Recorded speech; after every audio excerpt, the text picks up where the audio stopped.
Bonjour chers téléspectateurs, bienvenue sur TV La Capitale, la chaîne des régions. Je suis Aura Laetitia. À présent, les titres. Yamoussoukro, le Sénat adopte 5 projets de loi pour renforcer le système judiciaire de l'état civil. Toujours à Yamoussoukro, les bénéficiaires du projet PGDEC 3 reçoivent un soutien financier pour leur insertion professionnelle. Nous nous retrouvons à Boaké dans le volet de la santé, dont le syndicat, la BSB Santé, exige l'application intégrale de la loi sur la réforme hospitalière. Boisflé, remise de 2 salles de classe écologiques par Solibra.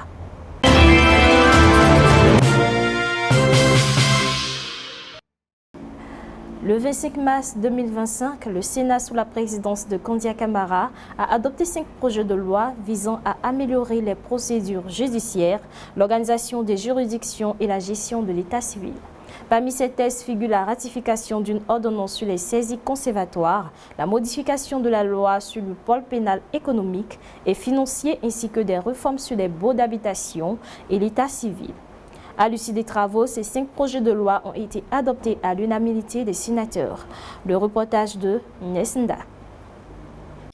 Examinés en commission les 13 et 14 mars dernier, ces projets de loi ont été soumis à l'ensemble des sénateurs ce mardi 25 mars 2025 à Yamoussoukro, en présence de la présidente Kandia Camara, présidente du Sénat. Il s'agit du projet de loi portant ratification de l'ordonnance numéro 2024-102 du 28 février 2024, fixant les règles de procédure applicables aux différends en matière de mesures d'exécution forcée et de saisie conservatoire. Projet de loi modifiant l'article 4 de la loi numéro 2022-193 du 1er mars 2022 relatif à la création, aux compétences, à l'organisation et au fonctionnement du pôle pénal économique et financier. Projet de loi portant organisation des juridictions visant une nouvelle structuration du paysage judiciaire. Projet de loi modifiant la loi numéro 2018-862 du 19 novembre 2018 relatif à l'état civil afin d'améliorer l'enregistrement des faits d'état civil et de moderniser les procédures associées. Enfin, le projet de loi fixant les procédures applicables aux contentieux relatifs aux baux à usage d'habitation et à l'exécution des décisions d'expulsion d'immeubles. La réforme de l'état civil a suscité une attention particulière lors des débats. Conscient des enjeux liés à l'identification des citoyens et à la sécurisation des documents administratifs, la présidente du Sénat s'est exprimée sur l'importance de ce texte, soulignant son rôle clé dans la modernisation des services publics. Là, je voudrais saluer vraiment ce projet de loi et surtout saluer tous les sénateurs qui ont travaillé au niveau de la commission. Nous avons eu les échos et là encore... on n'est pas encore au vote, mais on sent vraiment l'unanimité autour de ce projet de loi. C'est un projet de loi qui est très important, je dirais même important pour la vie de nos citoyens, important aussi pour le développement de notre pays. Comme tout le monde le sait, vraiment le dysfonctionnement au niveau de l'état civil a des conséquences à divers niveaux. Nous sommes les représentants des populations.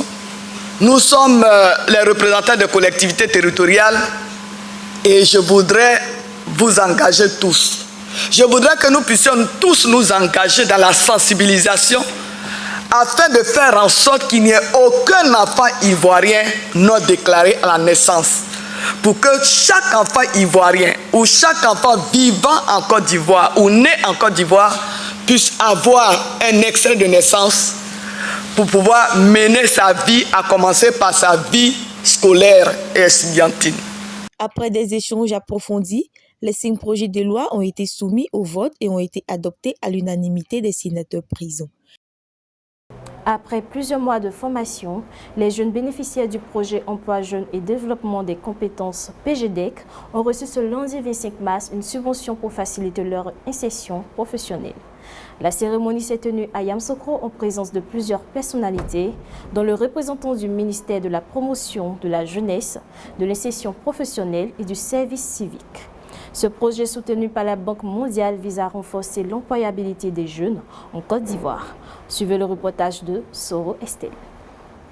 Face au défi de l'emploi en Côte d'Ivoire, l'État, avec l'appui financier de la Banque mondiale, a mis en place le PGDEC. La 3e phase officiellement lancée vise à pérenniser les acquis et renforcer la coordination entre le secteur public et privé. L'objectif est de dynamiser des secteurs clés afin d'accélérer la croissance économique ivoirienne. Le PGDEC cible des jeunes âgés de 18 à 40 ans en situation de sous-emploi ou sans emploi. À travers des formations techniques et professionnelles, ils acquièrent des compétences leur permettant de créer leur propre activité ou d'intégrer le marché du travail. Le district autonome de Yamoussoukro, maître d'ouvrage délégué, joue un rôle clé dans la mise en œuvre du projet. Son coordinateur, M. Assoumou, a souligné l'importance de cet accompagnement dans la lutte contre le chômage des jeunes. Les bénéficiaires de Yamoussoukro sont au nombre de 2227, répartis donc sur les différents sous-projets que nous avons en charge. Vous avez un sous-projet travaux à haute intensité de main-d'œuvre dans le milieu rural, qu'on appelle le TIMO rural. Nous avons l'apprentissage en milieu rural. Nous avons le financement pour la création d'activités génératives de revenus, le financement pour la création de micro et petites entreprises. Nous avons également la mise en place donc, des AVEC, l'association villageoise d'épargne de crédit, et les incubateurs d'entreprises agro-pastorales et agroalimentaires. Et tout ça pour un coût global de 1,217 milliard de francs CFA. Donc voici un peu la raison pour laquelle nous sommes retrouvés aujourd'hui. D'abord, pour que la population, on allait vers cette population en début de programme. À un moment donné, il faut quand même faire un bilan que j'appellerais un bilan à mi-parcours, montrer déjà l'impact du projet dans notre système. La cérémonie s'est clôturée par la remise de financement à 3 jeunes bénéficiaires, leur permettant ainsi de démarrer leur projet professionnel. Je suis commerçante, principalement dans les fonds de vêtements. Et ce fonds va me servir à rehausser le niveau de mon activité, à avoir plus de marchandises, à satisfaire plus mes clients, à avoir plus de revenus aussi pour subvenir à mes besoins. Avec cette nouvelle phase du PGDEC, la Côte d'Ivoire réaffirme son ambition de bâtir une jeunesse dynamique, qualifiée et acteur du développement économique du pays. La base syndicale bouillonnante du secteur santé, en abrégé BSB Santé, est récemment en assemblée générale extraordinaire à Boaké. Un rassemblement pour redynamiser les membres et surtout définir une stratégie claire afin de réclamer la signature effective et l'application des décrets à caractère financier de la loi portant réforme hospitalière. Suivant le reportage de notre correspondant Emmanuel Bonzo. Sur la vingtaine de décrets au sein de la loi numéro 2019-678 du 23 juillet 2019 portant réforme hospitalière, seuls 3 peinent à être appliqués en faveur des agents et personnels de la santé. Ils sont relatifs à l'indemnité de suggestion sanitaire, à la prime d'incitation trimestrielle et à la prime de garde et d'astreinte. Des décrets à effet financier non appliqués jusqu'à ce jour que dénonce la base syndicale bouillonnante du secteur santé. Nous courons depuis 2019 après la signature des décrets à caractère financier. Et donc c'est le moment pour nous aujourd'hui de nous unir, de réunir toutes les forces vives de la santé pour qu'ensemble on puisse adopter des stratégies pour aller chercher donc, la signature de nos décrets à caractère financier. Pour moi, je pense sincèrement que c'est dû essentiellement au manque d'unité d'action syndicale. Il y a trop de guéguerres inutiles qui ne facilitent pas vraiment la signature de ces 3 décrets-là. Cette assemblée générale extraordinaire visait donc à remobiliser les membres de la BSB Santé et les autres fêtières syndicales du secteur de la santé à se tenir prêts et engagés pour une unité d'action syndicale. Jusque-là, on a expérimenté le dialogue, les échanges avec l'autorité. C'est pour cela que, devant la lenteur de la situation, on a convoqué la base pour que la base puisse s'exprimer. Donc c'est la volonté de la base qui sera à appliquer. L'Assemblée générale donc, prend les résolutions pour les transmettre aux autorités afin d'ouvrir les discussions nouvelles sur donc, ces avantages financiers qui ne sont pas encore satisfaits. Et donc nous sommes venus ici pour échanger à nos camarades afin d'en sortir une conduite à tenir assez claire pour qu'on puisse, pour finir, avoir gain de cause. Comme résolution issue de cet AG extraordinaire, la BSB Santé exige au gouvernement d'accorder une oreille attentive à leurs revendications et entend mener une réelle action à partir du 16 avril 2025 en demandant au personnel de santé dans les établissements et administrations sanitaires du pays au port d'un bandeau rouge en signe de protestation. En plus de son activité dans le secteur des boissons, la société Solibra s'engage activement dans des initiatives sociales. Ce mercredi 26 mars, elle a une fois de plus démontré sa générosité en offrant 2 salles de classe écologiques à l'école primaire publique EPP Solibra. Située à Boisflé dans la région de la Maraoué, ces infrastructures innovantes favorisent un cadre d'apprentissage sain grâce à une qualité d'air améliorée, un éclairage naturel optimal et une gestion efficace des déchets. Elle offre ainsi aux élèves un environnement propice à l'éducation tout en les sensibilisant aux principes du développement durable. Reportage de Nesnda.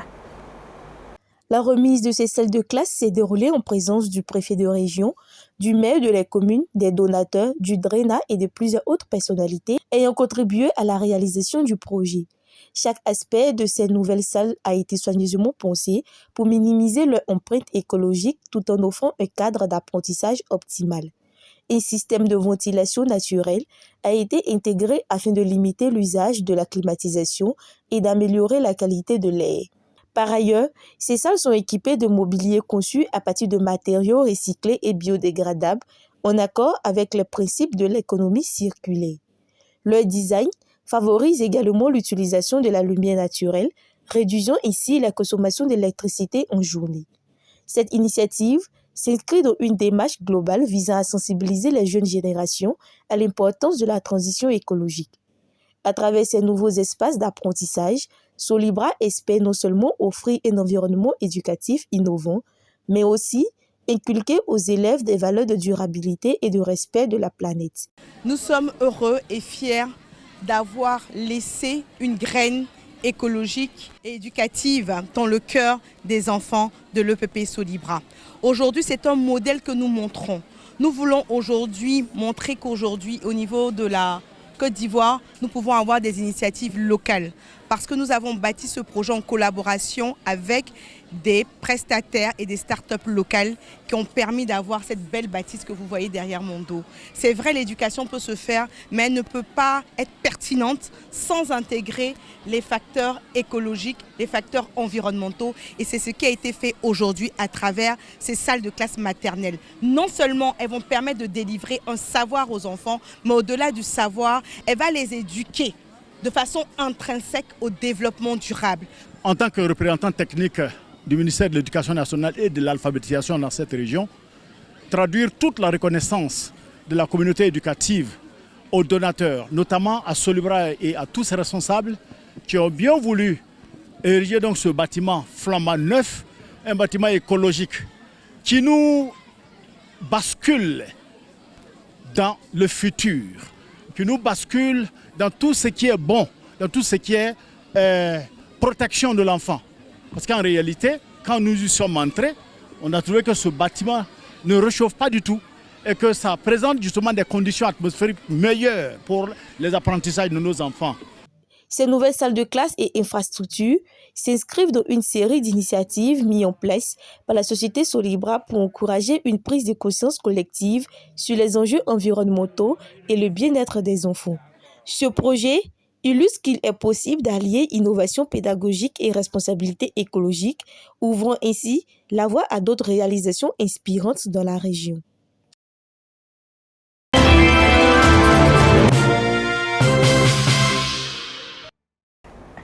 Ce fut pour moi un plaisir de partager le journal des régions sur TV La Capitale. Merci et à très bientôt.